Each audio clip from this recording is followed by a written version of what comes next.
Have you ever seen a design or card and thought, I wish I could use just that one piece in my own layout? Well, today we are going to make that happen.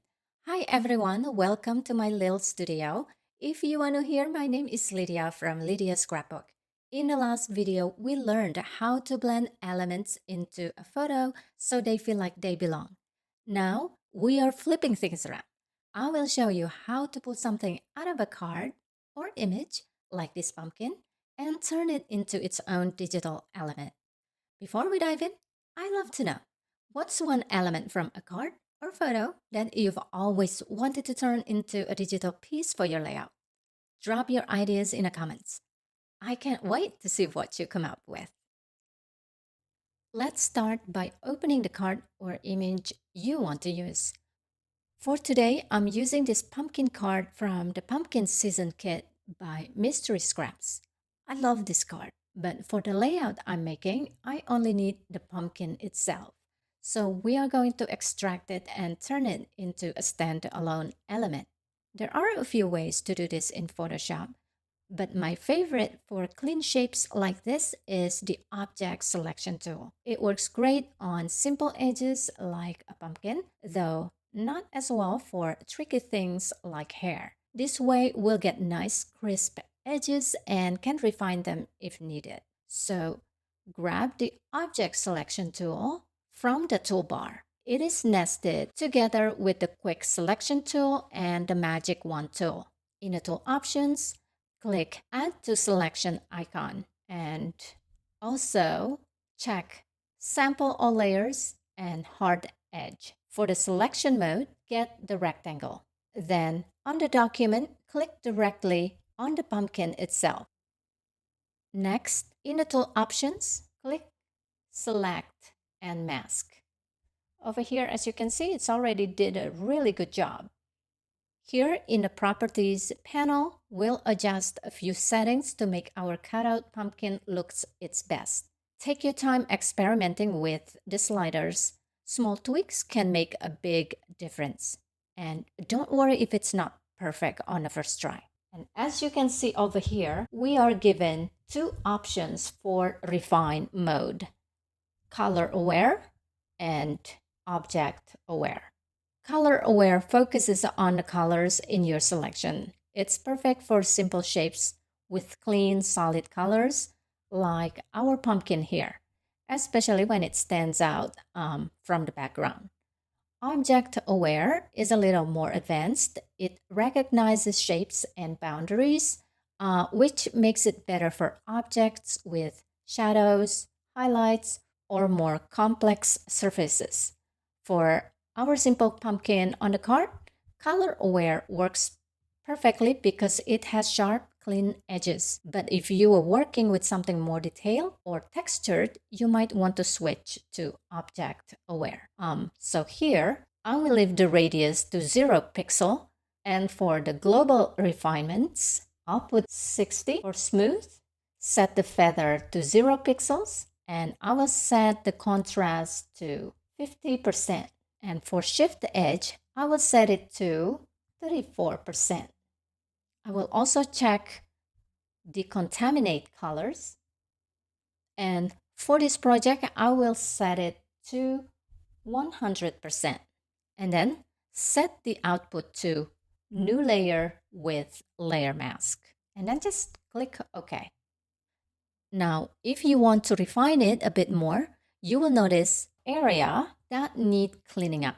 I will grab the brush tool, press letter B to get the brush tool, and then here in the tool option, I will use the hard round brush, and then I will set the mode to normal and all the opacity and the flow to 100%.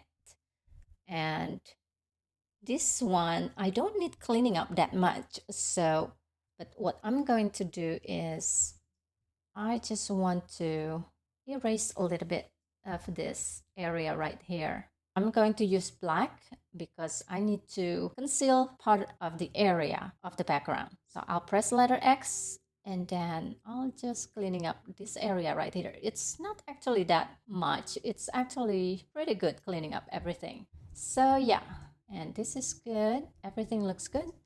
And I will will just clean up this area right here a little bit. And here, let's just add something right here.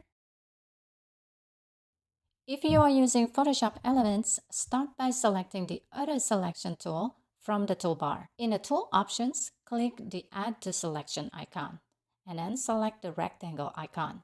Check Sample All Layers and Constrain Selection. On your document, click and drag a rectangle to create a selection. Continue adding to the selection to include more of the pumpkin as you go. If you notice any parts that weren't included, try zooming in, Control plus on Windows and Command plus on a Mac.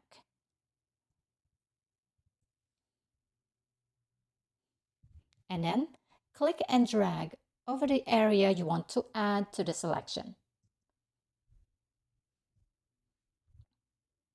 You might see that some of the line of the pumpkin is not included in the selection outline. No worries, we will fix that on the next step. To do that, in the Tool Options, click Refine Edge. In a pop-out menu, Adjust Edge. Here I'm going to set the smooth to 60.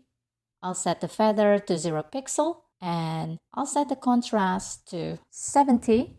I will set the shift edge to 43%. For the output, I'll check Decontaminate Colors, and I will put the amount as 100%, and output to New Layer with Layer Mask. And then I'll just click OK.